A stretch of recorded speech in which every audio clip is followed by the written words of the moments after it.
आदाब नाज़रीन, आज का मुद्दा में आपका इस्तकबाल है। मैं हूं अब्बास मेहदी। आज का मुद्दा में आज हम बात करेंगे कुरान करीम पर, कुरान शरीफ पर। कुरान शरीफ को लेकर वसीम रिजवी ने सुप्रीम कोर्ट में जो पिटीशन दाखिल की है 26 आयतों को हटाने के लिए, उसकी क्या दलील है और उलमाए किराम की क्या दलील है, कुरान की क्या तालीमात हैं, इन सब पर आज बात करेंगे।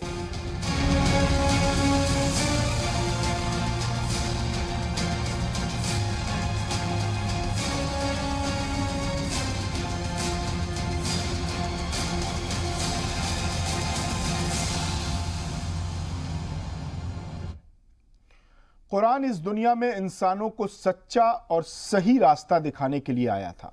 कुरान रहती दुनिया तक तमाम इंसानियत के लिए हिदायत है। कुरान अल्लाह की सबसे पाको पाकीज़ा और तैयब व ताहिर किताब है। आज से 1400 साल पहले पैगंबर आज़म पर वही की शक्ल में 23 बरस तक नाजिल होता रहा, लेकिन इब्तिदा से ही कुरान को झुठलाया गया। खुद हुजूर अकरम पर इल्ज़ाम लगे, लेकिन तब से लेकर अब तक इल्ज़ाम लगाने वालों ने इल्ज़ाम तो लगाए, सवाल तो उठाए, बेहुरमती तो की, अजमत व फजीलत से इनकार तो किया, लेकिन कोई इसका जवाब नहीं ला सका। वसीम रिजवी ने जो इल्ज़ाम लगाए हैं वो नए नहीं हैं। ये बड़ी आम सी बहस है, 21वीं सदी के आगाज़ से ही शुरू हो गई थी कि क्या कुरान इंतहा पसंदी, शिद्दत पसंदी, दहशत गर्दी, कत्ल व गारतगरी का पैगाम देता है। सवाल यही है कि कैसे किसी मजहब की पाक किताब अपने ही मानने वालों को गलत राह दिखाएगी, कैसे किसी पाक किताब में गैर मुहज्जब बातें होंगी। आज बात इन्हीं मुद्दों पर होगी, लेकिन उससे पहले देख लेते हैं ये report.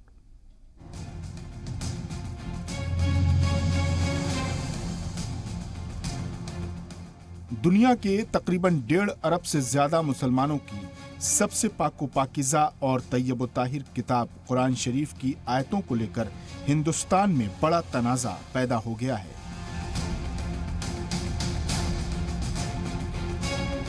UP Shia Waqf board के साबिक चेयरमैन वसीम रिजवी ने 26 आयतों पर सवाल उठाते हुए सुप्रीम कोर्ट में पिटीशन दाखिल की है और इन आयतों को पाक कलाम से हटाने का मुतालबा किया है।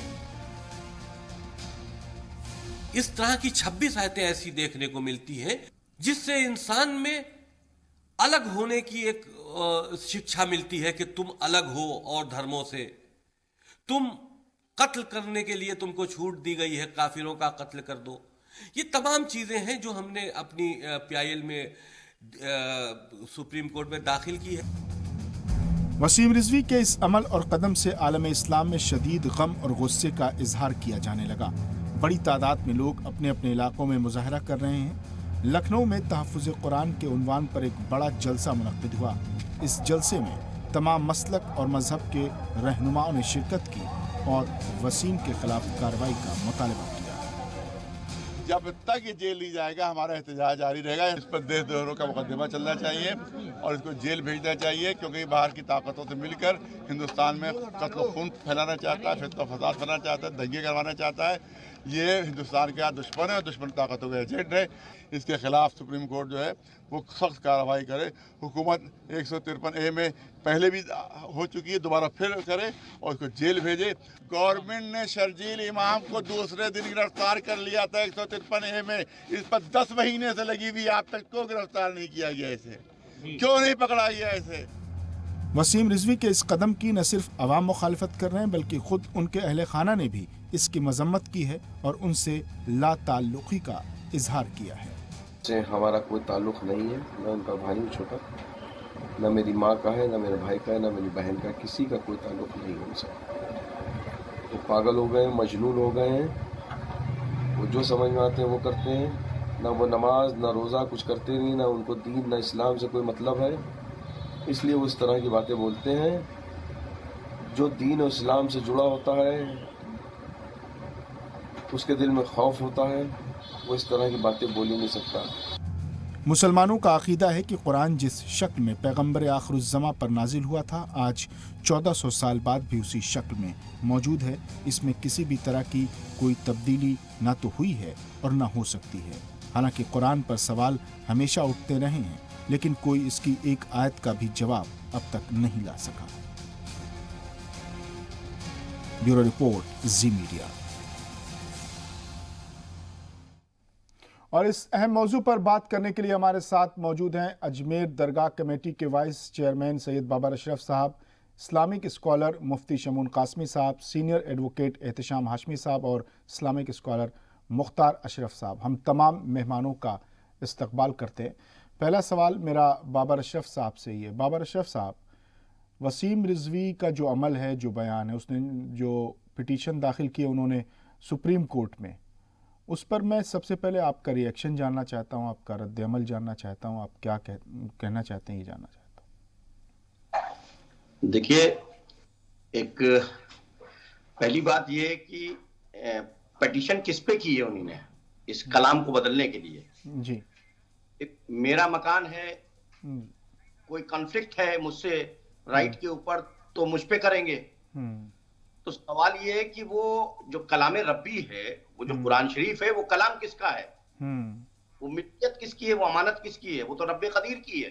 جی، تو اس کا رائٹ تو رب کے پاس ہے۔ تو اس کا مطلب یہ ہے کہ یہ پٹیشن رب کے خلاف ہوئی، انسان کے خلاف نہیں ہے۔ اور جہاں تک قرآن کریم کا سوال ہے، تو قرآن کریم نے خود جو ہے وہ بہت کلیئر کٹ بتا دیا قرآن میں، وَإِن كُنتُمْ فِي رَيْبٍ مِّمَّا نَزَّلْنَا عَلَىٰ عَبْدِنَا فَأْتُوا بِسُورَةٍ مِّن مِّثْلِهِ وَادْعُوا شُهَدَاءَكُم مِّن دُونِ اللَّهِ إِن كُنتُمْ صَادِقِينَ۔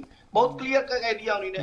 اگر تم کو کوئی شک ہے، تو کہہ رہا ہے اگر تم کو کوئی شک ہے، فی ریب مما نزلنا، جو کچھ میں نے اتارا، علی عبدنا، اپنے بندے محمد رسول اللہ صلی اللہ تعالیٰ علیہ وسلم پہ، وَادْعُوا شُهَدَاءَكُم، تو پھر تم اپنے فَأْتُوا، وہ چیلنج کر رہا ہے، تو جاؤ، اور وَادْعُوا شُهَدَاءَكُم یعنی کہ تم اپنے جو چاہنے والے ہیں، جو تمہارے قریب ہیں، جن کو تم پسند کرتے ہو، جو انٹلیکچوئلز ہیں، جس کو چاہو تم بلا لو،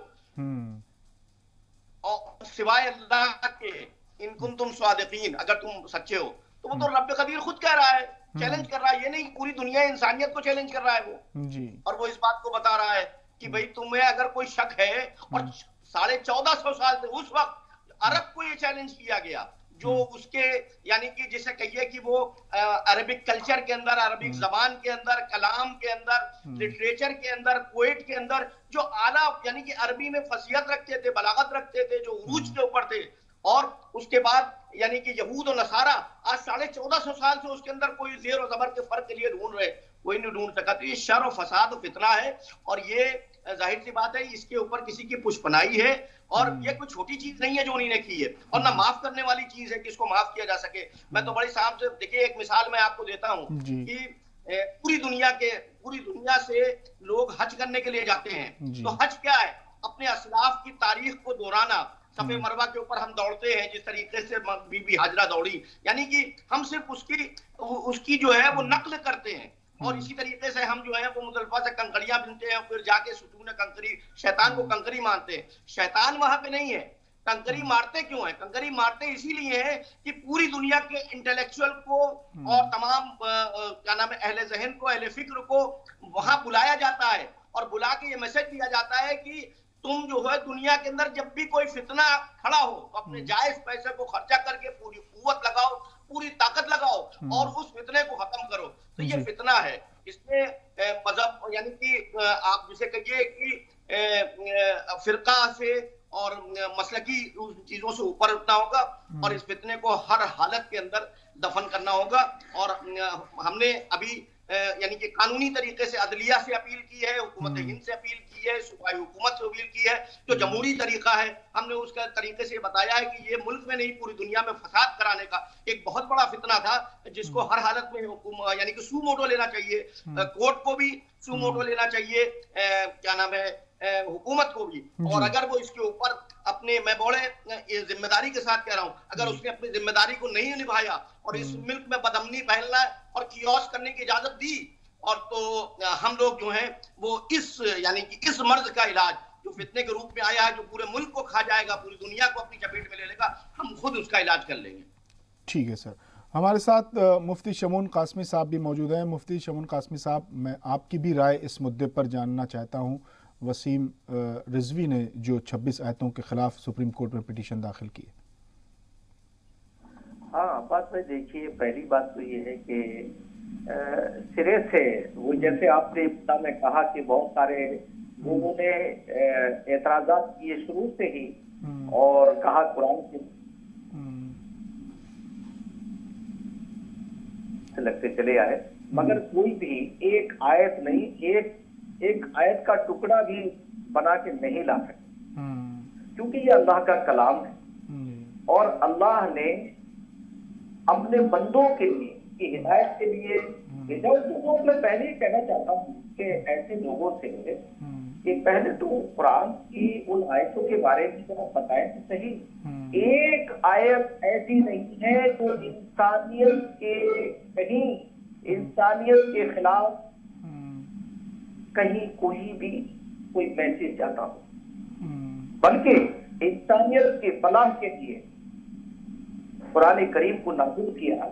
और मैं तो एक बात ये कहता हूँ कि तमाम जितनी आसमानी किताबें हैं वो सब कुछ बरहक हैं, वो अल्लाह का संविधान है, यानी हमारे मालिक का।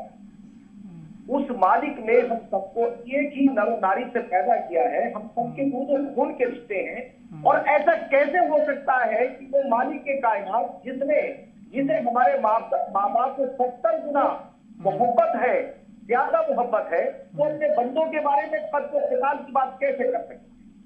बस फर्क क्या है वहां, इन जैसे लोगों को समझने की जरूरत है। कोई व्याख्या कर रहे हैं, कहीं अपने मफादात की बिना पर पूरी दुनिया को फितने और फसाद में मुब्तला कर रहे हैं। तो इसलिए आज तमाम दुनिया के अहले दानिश की जिम्मेदारी है कि वो ऐसे फितनों को उठने से पहले उसके सतर्कता की जरूरत है। जैसे मैं आपको बताऊं कि हमारे मुल्क के अंदर एक जमहूरी निजाम है और हम सबका है ये। हमने इस निजाम को हम सबने मिलकर बनाया है। हमने जमींदारों के निजाम को खत्म किया, हमने नवाबों के निजाम को खत्म किया, हमने बादशाहों के निजाम को खत्म किया और कहा कि हम सब मिल करके एक ऐसा निजाम बनाएंगे कि किसी के खिलाफ जुल्म नहीं होने देंगे।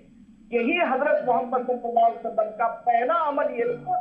आपके नबूवत के ऐलान से पहले आपने कहा हम जालिम का साथ नहीं देंगे, मजलूम की मदद करेंगे, यानी शोषित का साथ देंगे, शोषण करने वाले की मदद नहीं करेंगे। अब बताइए, वो ईश्वर वाणी के हिसाब से अल्लाह ने तो उन्हें हुक्म दिया कि अब जैसे मैं एक बात आपको बताऊं कि बहुत सारे लोग कहते हैं जिहाद की बात करते हैं या कुफ्र काफिर की बात करते हैं, इन्हें पता ही नहीं है। देखिए, वेदो निंदका, वेद में एक शब्द आया है, वेदो निंदका नास्तिक, यानी वेदों का इनकार करने वाला नास्तिक है, यानी ज्ञान का इनकार करने वाला। वेद के माने ज्ञान के हैं, इल्म के हैं, उसका इनकार करने वाला काफिर है। अब काफिर और नास्तिक, इसमें फर्क क्या है? यानी काफिर वो है जो खुदा को ना मानता हो, जो खुदा के पैगामों को ना मानता हो। ठीक है सर, आपके पास आएंगे मुफ्ती शमून कासमी साहब, आपके पास आएंगे इस पर और बात करेंगे। हमारे साथ और भी मेहमान हैं, हम सबसे एक बार उनका ओपिनियन ले लें, उसके बाद फिर हम आपसे बात इस पर ओपन डिबेट करेंगे। मुख्तार अशरफ साहब भी हमारे साथ मौजूद हैं। मुख्तार अशरफ साहब, वसीम रिजवी के इस अमल से और उसके इस बयान से पर आपकी क्या राय है? आप भी अपना इजहार ख्याल कीजिए, फिर उसके बाद हम अपनी डिबेट को आगे बढ़ाएं। अब्बास भाई, एक शेर है, देखो हमारे जमाने की ये हिकायत हुई कि एक अंधे ने की है चढ़ाई सूरज पर। एक अंधा कहीं गुजर रहा था तो वो सूरज को देखने लगा और सूरज को देख करके घूरने लगा। तो वहीं से गुजरने वाले एक शख्स ने कहा, भाई सूरज को क्यों घूर रहे हो, आंखें खराब हो जाएंगी। तो उस अंधे ने कहा कि आगे बढ़ो, मेरी सूरज से लड़ाई चल रही है। तो लखनऊ के रहने वाले वसीम रिजवी जो बीनाई से महरूम है, उन्होंने इसी तरह से कुरान पाक की उन आयात को चैलेंज किया है जिसका एक एक लफ्ज सूरज की चमक से भी ज्यादा रोशन है। और यकीनन इस तरह के बेजा एतराजात की वजह से ना तो कुरान की आयतों को बदला जा सकता है और ना ही कुरान की आयतों को अलग किया जा सकता है। यकीनन वो लोग जो किसी भी मजहबी किताब के हवाले से इस तरह की बेतुकी बयानबाजियां करते हैं, उनका वजूद दुनिया से भी मिट जाता है और फिर दुनिया से जाने के बाद में उनको जगह भी नहीं मिलती है दफन होने के लिए भी। और यही तस्वीरें हम देखते रहे हैं। अब्बास भाई, देखिए कि कुरान मजीद के हवाले से 1400 साल में बहुत सारी तहरीकें दुनिया के मुख्तलिफ मकामात से उठी हैं, इस्लाम को बदनाम करने के लिए, कुरान को बदनाम करने के लिए। अब्बासी हुक्मरानों के जमाने में एक यहूदी आलिम ने इंजील को कुछ बड़ा चढ़ा करके लिखा, तौरात को कुछ बड़ा चढ़ा करके लिखा, ज़बूर के बारे में कुछ बड़ा चढ़ा करके लिखा, और जो बाकी तमाम कौम के उलमा थे उन तमाम लोगों ने उसको कबूल भी कर लिया। लेकिन जब कुरान मजीद की आयतों को कुछ बढ़ा करके लिखा और कुछ घटा करके लिखा और फिर वो मुसलमान आलिम दीन के सामने पेश किया गया तो उसने फौरन उसको पकड़ लिया और कहा कि नहीं, इसमें आपने ज्यादती की है। तो कुरान मजीद इसलिए जो है वो रहा, महफूज रहा, क्योंकि अल्लाह रब्बुल इज्जत ने फरमाया इन्ना नहनु नज़्ज़लना ज़िक्रा व इन्ना लहु लहाफ़िज़ून, हमने इसको नाज़िल किया और हम ही इसकी हिफाजत करने वाले हैं। और मुफस्सिरीन किराम बयान फरमाते हैं कि अल्लाह रब्बुल इज्जत ने कुरान मजीद की हिफाजत के लिए जो तरीका इस्तेमाल किया है कि वो ये है कि वो हर जमाने में हुफ़ाज़ पैदा करता रहेगा, क़ुर्रा पैदा करता रहेगा, उलमा पैदा करता रहेगा, मुज्तहिदीन, फुक़हा, मुफस्सिरीन, मुहद्दिसीन हर जमाने में पैदा होते रहेंगे जो कुरान मजीद की हिफाजत करते रहेंगे। तब से लेकर अब तक बहुत सारे फितने उठे, लेकिन उलमाए रब्बानियीन ने कुरान मजीद की हिफाजत का जिम्मा जो है वो अदा किया। और कुरान मजीद तब से लेकर आज तक न उसकी सूरतें बदली जा सकी, न सूरतों के नाम बदले जा सके, न आयतें बदली जा सकी, न नुक्ते बदले जा सके, न जबर को जेर किया जा सका, न जेर को जबर किया जा सका। इसलिए ये पिटीशन यकीनन मजहबी जज्बात को, रिलीजियस सेंटिमेंट्स को भड़काने के लिए है, इससे ज्यादा कुछ नहीं है, बस मुस्लिम का दिल दुखाने के लिए है, और इससे अलावा वसीम रिजवी को कुछ हासिल भी नहीं होगा। ठीक है, हमारे साथ एहतिशाम हाशमी साहब मौजूद हैं, सीनियर एडवोकेट हैं। एहतिशाम साहब, मैं आपसे जानना चाहता हूं, चूंकि आप सीनियर एडवोकेट हैं, लॉयर हैं, इस पिटीशन को, PIL को सुप्रीम कोर्ट कैसे डील करेगा? देखिए, एक बहुत अहम चीज मैं बताना चाहता हूं आपको कि पब्लिक इंटरेस्ट लिटिगेशन फाइल करने के कुछ रूल्स ऑलरेडी सेट है, जिसको सुप्रीम कोर्ट ऑफ इंडिया ने बताया गया है कि कब और किस कंडीशन में और कौन इंसान पब्लिक इंटरेस्ट लिटिगेशन फाइल कर सकता है। उन सारी कैटेगरीज में ये जो शख्स हैं जिन्होंने ये PIL फाइल करी है, ये फॉल नहीं करते हैं। एक तो उसका इज्जतदार और खानदानी होना बहुत जरूरी है, और जिन्होंने सोशल वर्क में बहुत ज्यादा काम किया हो। लेकिन ये सारी कंडीशंस रिजवी साहब के साथ लागू नहीं होती हैं। और दूसरी एक अहम बात, पब्लिक इंटरेस्ट लिटिगेशन में आपको ये साबित करना पड़ता है पहले कि ये जो केस है, ये जो कॉज है, ये पब्लिक एट लार्ज से जुड़ा हुआ है, इससे बहुत ज्यादा लोग इफेक्ट होने वाले हैं। ऐसा कुछ इन्होंने नहीं प्रूव दिया है। पब्लिक इंटरेस्ट लिटिगेशन वो फाइल कर सकता है जो दागदार हो, जिसकी बहुत समाज में इज्जत हो, जो समाज सेवा या सोशल वर्क में काम कर रहा हो। वसीम रिजवी एक क्रिमिनल मेंटेलिटी का इंसान है। इसने वक्फ बोर्ड की प्रॉपर्टी में भी कई जगह धांधलियां करी हैं, उसकी FIR इनके ऊपर पेंडिंग है। तो मुझे लगता है ये अपने आकाओं को खुश करने के लिए इस तरह का केस फाइल कर रहे हैं, जबकि बीजेपी के कुछ लीडर्स ने, जम्मू एंड कश्मीर में जो बीजेपी के लीडर्स हैं, उन्होंने भी इनके इस PIL फाइल करने के एक्शन को क्रिटिसाइज किया। और एक सबसे अहम बात मैं आपको बताना चाहता हूं कि जो काम कुरान जो मैसेज देता है, पीस का मैसेज, अमन और शांति का मैसेज, वो मैसेज जो हम अच्छे से कम्युनिकेट नहीं कर पा रहे थे, आज वसीम रिजवी की बदौलत वो सुप्रीम कोर्ट के सारे जजेस अब कुरान पढ़ेंगे, हाई कोर्ट के सारे जजेस कुरान पढ़ेंगे, और कई लोग जो कुरान से महरूम थे, जिनको कुरान का मैसेज नहीं पता था, वो कुरान पढ़ के इस बात को जानेंगे कि कुरान असल में अमन और शांति का मैसेज देता है। तो जैसे कि आप जानते हैं कि जब अल्लाह चाहता है तो वो एक छोटे से चिड़िया के बच्चे से भी अपना काम लेता है। इसी तरह मुझे ये लग रहा है कि इस बार इनसे अल्लाह पाक ने काम लिया है, और इनके थ्रू अब सुप्रीम कोर्ट के सारे जजेस कुरान शरीफ पढ़ेंगे, जो कि हम लोग। बाबर अशरफ साहब हमारे साथ लगातार मौजूद हैं। बाबर अशरफ साहब, ये जो वसीम रिजवी ने जो सवाल उठाए हैं और जो जिन बुनियादों को बनाकर उसने पिटीशन दाखिल की, ये कोई पहली बार तो है नहीं। खुद हुजूर अकरम सल्लल्लाहु अलैहि वसल्लम के ज़माने में जब आपने वही का ऐलान, अपनी नबूवत का ऐलान किया और वही का ऐलान किया, तो उस वक्त भी आप पर इल्ज़ाम लगे। फिर जंग करबला का इतना बड़ा जो सानहा है, उसमें आप देखिए कि यजीद की जो फ़ौज थी, या जो ख़ुद यजीद था, वो यही तो कह रहा था जो वसीम रिजवी आज कह रहे हैं कि कोई कुरान नहीं, कोई वही नाजिल नहीं हुआ, और माज़ल्ला मोहम्मद मुस्तफ़ा ने अपनी हुकूमत कायम करने के लिए ये सब एक काम किया है। तो ये कोई पहली बार ऐसा इल्ज़ाम नहीं लगे, तो ये क्यों रह कर बार बार कुरान शरीफ पर, इस्लाम पर, रसूल इस्लाम के किरदार पर बार बार सवाल उठते हैं, हमले होते हैं? देखिए, मैं एक रिक्वेस्ट करूं जी पास भाई जी, कि इसको रिजवी ना कहिए, क्योंकि इमाम अली रज़ा अलैहिस्सलाम जैसी मुक़द्दस बात को इनसे जोड़ने की जरूरत नहीं, इसे फकीम लानती कहिए जी। तो पहली चीज ये है। दूसरा ये है कि जो आप कह रहे हैं कि हर दौर के अंदर फितना उठा, आपने उस जिस फितना उठाया, आपने उसका अंजाम देख लिया, यजीद का भी नाम देख लिया कि आज तक तारीख के अंदर किसी ने अपनी आल का नाम यजीद नहीं रखा। भले यजीदी फिक्र जिंदा हो, लेकिन इतना एहतियात जरूर बन गया, उसका किरदार और अमल जो है वो जरूर पूरी दुनिया के अंदर आ गया कि ये जालिम है, ये इसने जो है जुल्म किया है, ये हक के साथ नहीं है, ये झूठा है, ये फरेबी है, ये फितना और फसाद बर्पा करने के लिए आया हुआ है और ये समाज को जो है वो धोखे।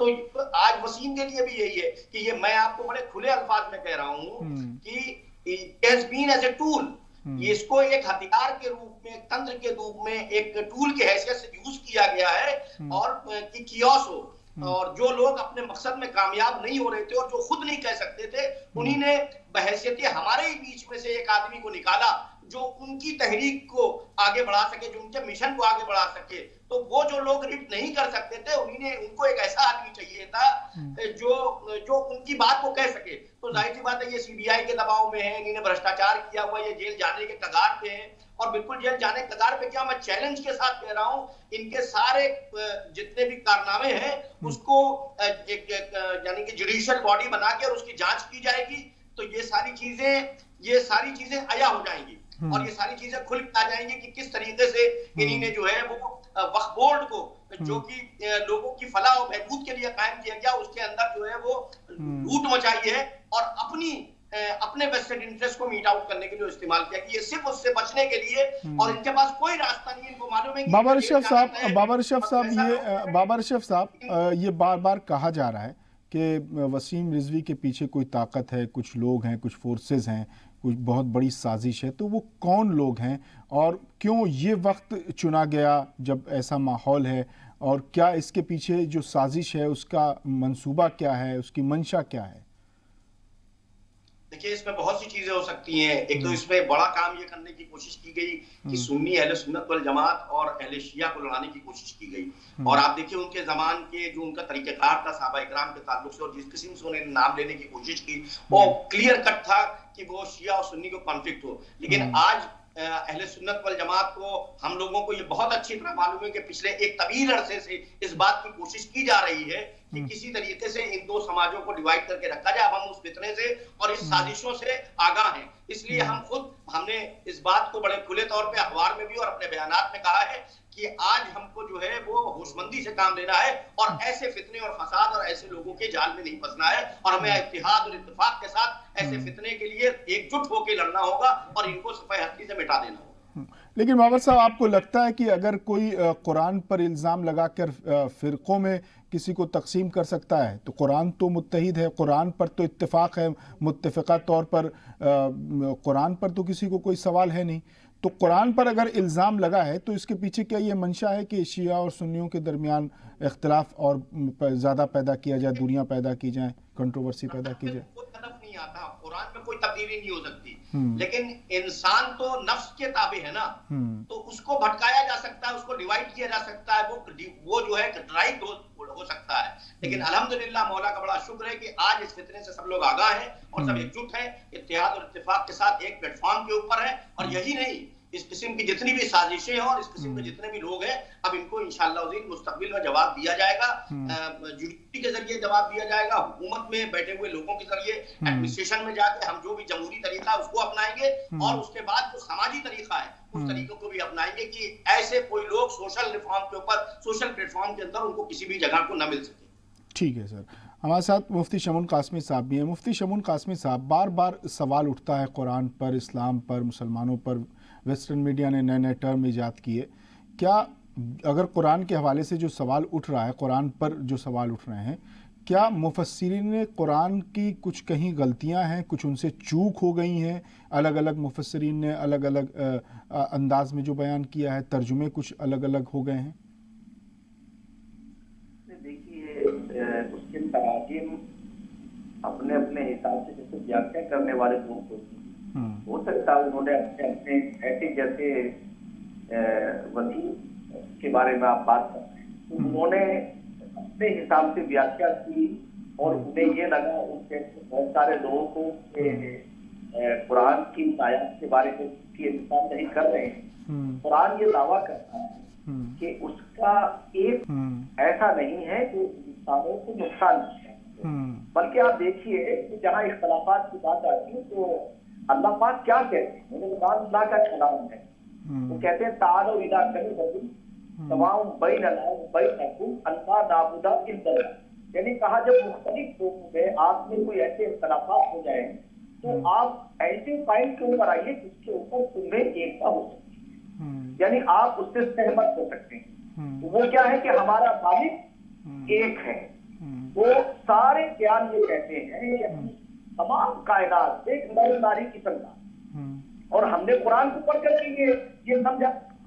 तो कुरान ने हमें बताया कि अल्हम्दुलिल्लाह रब्बिल आलमीन, कि मैं तमाम, यदि हम उस रब की तारीफ करते हैं तो वो तमाम आलम का पालने वाला। फिर अल्लाह ने हमें बताया कि वो मा कुन्ना के इल्ला रहमतल लिल आलमीन, कि हमने तुम्हें जो पैगंबर भेजा है वो भी सारी दुनिया के लिए रहमत बन करके आए। फिर हमें कहा तीसरी जगह कुंतुम खैरा उम्मतिन उखरिजत लिन्नास, तुम अच्छे लोग हो, भेजे गए हो लोगों की भलाई के लिए। तो कुरान ये मैसेज देता है, क्योंकि ये अल्लाह ने इस कायनात को बनाया है। तो शमून कासमी साहब, क्या इस वक्त ज़रूरत नहीं है कि जब इतना बड़ा फितना पैदा किया जा रहा है उम्मत मुस्लिमा में और पूरे मुल्क के लिए ये एक बहुत बड़ा फितना है, तो क्या इस वक्त ज़रूरी नहीं है कि कुरान की तबलीग की जाए, कुरान की तशहीर की जाए, उसकी नशर व इशाअत की जाए, लोगों को समझाया जाए कि कुरान अमन की तालीम देता है, कुरान क्या कहता है। हम अपनी स्क्रीन पर लगातार हमने रिसर्च की और हम चला रहे हैं कि पड़ोसियों के हुकूक क्या हैं, यतीमों बेवाओं की किफ़ालत का हुक्म देता है, इत्तेहाद इत्तेफाक का हुक्म देता है, नफ़रत से दूर, छोटे से छोटा अगर गुनाह है तो उससे भी दूरी अख्तियार करने की तबलीग करता है। तो ऐसी किताब कैसे किसी की कत्ल गारतगरी का हुक्म दे सकती है, इंतहा पसंदी का हुक्म दे सकती है, दहशत गर्दी का हुक्म दे सकती है? तो क्या ये ज़रूरी नहीं है कि उलमाए किराम मुल्क गिर सतह पर इस पैगाम अमन को जो कुरान की शक्ल में पैगंबर आज़म पर नाजिल हुआ, इसको पूरे मुल्क में एक बार फिर से इसका आम किया जाए, इस पैगाम को? देखिए अभी आप देखिए कि अल्लाह का जो निज़ाम है वो काम कर रहा है। अल्लाह का निज़ाम अपनी जगह पे काम कर रहा है कि जैसे अभी आपने देखा कि दुनिया को कोविड से उभरी ही नहीं है। सारे जितने अक्लमंद थे, बड़े बड़े साइंटिस्टों को, बड़े जो दावा करते थे जो सोसाइटी यूरोपियन सोसाइटी है, उन्हें रोते हुए देखा। उन्हें रोते हुए देखा है कि वो ये कह रहे थे कि हमारे बस की बात नहीं। यहीं से अल्लाह का निज़ाम शुरू होता है।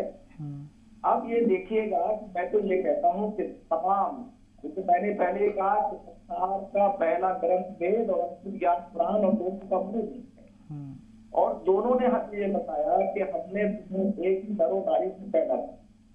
बहुत खुशी की बात यह है कि कल मौलाना कल्बे जब्बार साहब ने वो पहल की है, तो उससे इनका जो मंशा था बदरुजारी के साथ, जैसे अभी मेरे से साबित स्पीकर साहब ने कहा, मैं उस बात को ये कहना चाहता हूँ कि आज के विद्वानों ने उसमें तमाम मतलबों की दीवारों को तोड़ते हुए कहा कि अल्लाह के हम बंदे हैं और अल्लाह ने हमारी जिम्मेदारी की है, हमारे ऊपर आयत की है दुनिया से फितने फसाद को हटाना और लोगों की गलतफहमियों को दूर करके आपसी इत्तेहाद को मजबूत करना, अपने भाईचारे को मजबूत करना, अपने दूर खून के रिश्तों को मजबूत करना, ये हमारा फर्ज अव्वली है।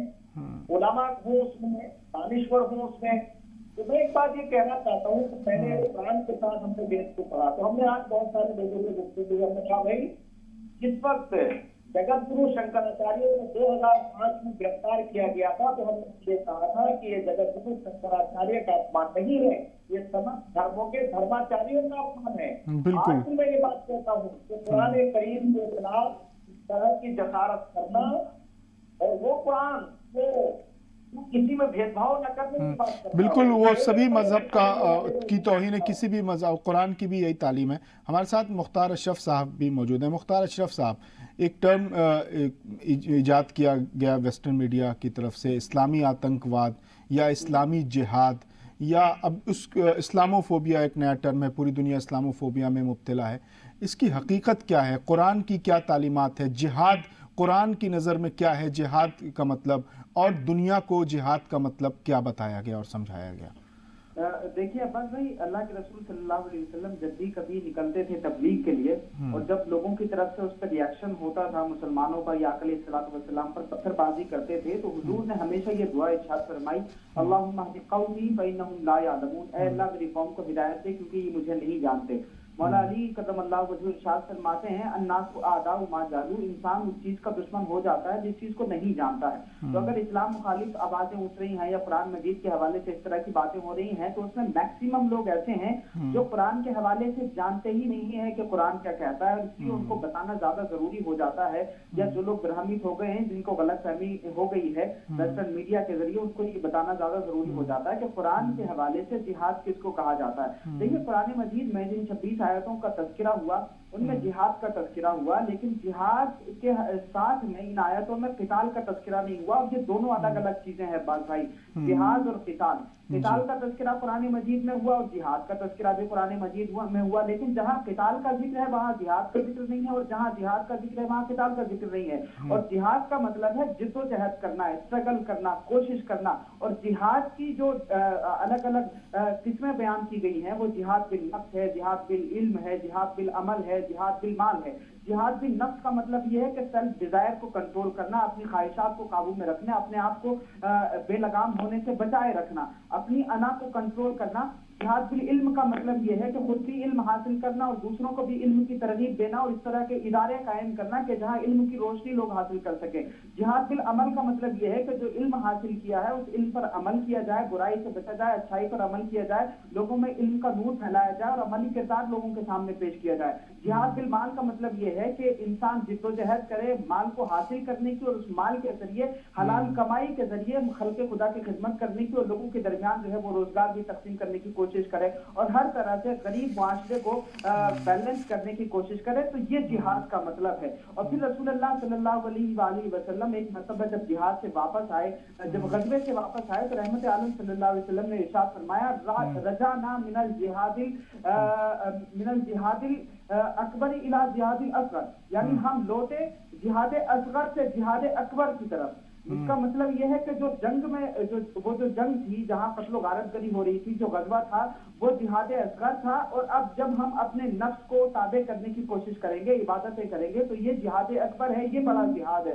تو لوگوں نے جو جہاد اصغر تھا اس کو جہاد اکبر بنا دیا ویسٹرن میڈیا کی طرف سے، اور جو جہاد اکبر تھا اس کو جہاد اصغر بنا دیا گیا، اور اس کو بھی مس انٹرپریٹ کیا گیا۔ دیکھیے اسلام میں جتنی بھی جنگیں ہوئی عباس بھائی وہ ڈیفینسو وار کی شکل میں آتی ہیں، یعنی ڈیفینس کیا ہے، اور آپ اس کی ترتیب کرونالوجی اس طرح سے سمجھ سکتے ہیں کہ رحمت عالم صلی اللہ علیہ وآلہ وسلم نے 40 سال میں اعلان نبوت فرمایا ہے، اور اس اعلان نبوت کے 13 سال میں مسلمانوں پر مکہ میں ظلم ہوتا رہا۔ شیبہ ابو طالب کے مسلمانوں نے دن دیکھے اور جگہ جگہ لوگوں کو مارا جاتا تھا، حضرت سمیہ کا قتل ہوا، اس کے علاوہ بے تحاشا مسلمانوں پر ظلم ہوا، لیکن اس کے باوجود بھی مسلمانوں نے کوئی بھی وہاں پر ایکشن اس طرح کا نہیں لیا کہ تلوار اٹھائی جاتی۔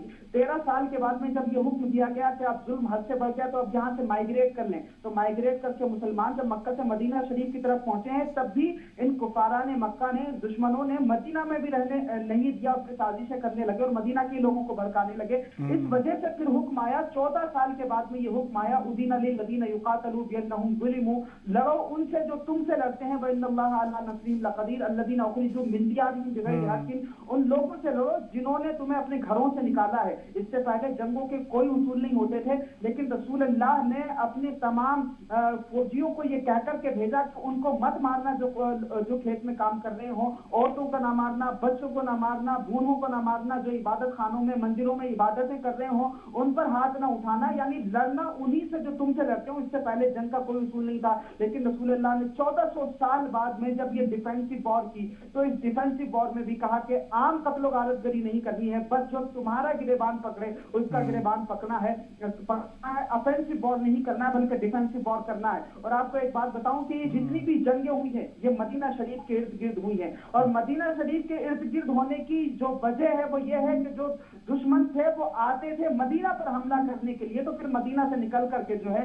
جنگیں لڑی جاتی تھی۔ بہت کم جنگیں ایسی ہوئی ہیں جو مکہ کے قریب ہوئی ہیں۔ آپ دیکھیے کہ جو محققین ہیں انہوں نے ان تمام جنگوں کو الگ الگ کیٹیگرائز بھی کیا ہے، ایک تو ڈیفینسو وار ہے، ایک پریمپٹیو ڈیفینسو وار ہے۔ ڈیفینسو وار میں جنگ احد آتی ہے، اور پریمپٹیو ڈیفینسو وار میں جنگ احد अहद है, गज़वा तबूक है, गज़वा खैबर है, ये गज़वा हुनैन है। और फिर इसके अलावा जो है रिपल्टेशन ऑफ एग्रेशन है, यानी अगर कोई जुल्म जाती कर रहा है किसी कौम पर, किसी भी समुदाय पर या किसी कमजोर गिरोह पर, तब आप उनसे जंग कर सकते हैं। फिर ट्रीटी ऑफ पीस है, अगर कोई मुआहदे को तोड़ रहा है तब उनसे आप जंग कर सकते हैं। तो पहली जंग जो इस्लाम में हुई वो वाली जंग थी कि लोगों ने मुसलमानों को उकसाया और रहने नहीं दिया, तब जंग हुई। फिर वो अहद वाली जो जंग है वो ये है कि मदीने पर हमला करने के लिए आ रहे थे, तब जंग हुई। फिर जो तीसरी जंग है रिपल्शन ऑफ एग्रेशन जिसको कहा गया, तो सुलह हुदैबिया जो इस्लाम में ये इजाजत दी गई और इंटरनेशनल लॉ भी है कि अगर कोई कमजोरों पर ज्यादती करता है, बिला वजह दहशतगर्दी करता है, यमन और शाम को तबाह करने की और लीबिया और लबनान को तबाह करने की और इराक को तबाह करने की कोशिश करता है, तो उनके खिलाफ एक्शन लिए जाए, उनके खिलाफ अमली जिद्दोजहद की जाए। फिर जो चौथी चीज है ट्रीटी ऑफ पीस को अगर कोई तोड़ रहा है, जो सुलह हुदैबिया में हुआ, रसूलुल्लाह ने 10 साल का ट्रीटी ऑफ पीस किया था, लेकिन कुफाराने मक्का जो है खामोश नहीं रहे, उन्होंने मुसलमानों के साथ में ज्यादती की और फिर उस ज्यादती का जवाब रसूलुल्लाह ने फिर मक्का में जाकर के दिया। और जब मक्का में रसूलुल्लाह पहुंचे हैं तो वहां कोई शहर को आग नहीं लगाई गई, किसी के घर को नहीं जलाया गया। लोग जो है नारा भी लगा रहे थे कि आज बदला लेने का दिन है, आज इंतकाम लेने का दिन है। रसूलुल्लाह सल्लल्लाहु अलैहि वसल्लम ने दुनिया को जिहाद का ये मतलब सिखाया है कि अगर तुम ताकतवर हो, पावरफुल हो और कमजोर लोगों को तोड़ते हो, तो फिर ये जिहाद है। रसूलुल्लाह ने फरमाया बिल्कुल यही जिहाद का यही मतलब है। शायद इसी तरह से तबलीग करने की ज़रूरत है। हमारे साथ एहतिशाम हाशमी साहब भी हैं। एहतिशाम हाशमी साहब, मैं आपसे ये जानना चाहता हूँ कि क्या सुप्रीम कोर्ट की तारीख़ में इस तरह की पिटीशन, इस तरह की अर्ज़ी पहले भी कभी दाखिल हुई है हिंदुस्तान की अदालत की तारीख़ में? और अगर इस तरह की पिटीशन दाखिल हुई है तो इसकी क्या हैसियत है, सुप्रीम कोर्ट कैसे डील करेगा? और इस अगर फैसला आता है, अगर मान लीजिए कि इस पर फैसला आता है कि नहीं, मैं एक फ़र्ज़ कर लें कि ये 26 आयतों को हटा देने पर सुनवाई हो और फैसला आ जाए, तो फिर जो हाफिज़ान कुरान के दिलों में कुरान बसा हुआ है वो कैसे हटेगा? वो तो बहुत बड़ा मसला फिर पैदा हो जाएगा। एहतिशाम साहब, आपको मेरी आवाज़ मिल रही है? अब मैं आपसे जानना चाहूँगा कि हिंदुस्तान की अदालत की तारीख़ में क्या इस तरह की पिटीशन पहले कभी किसी ने दाखिल की है, किसी मज़हब के ख़िलाफ़, किसी मज़हब की किताब के ख़िलाफ़?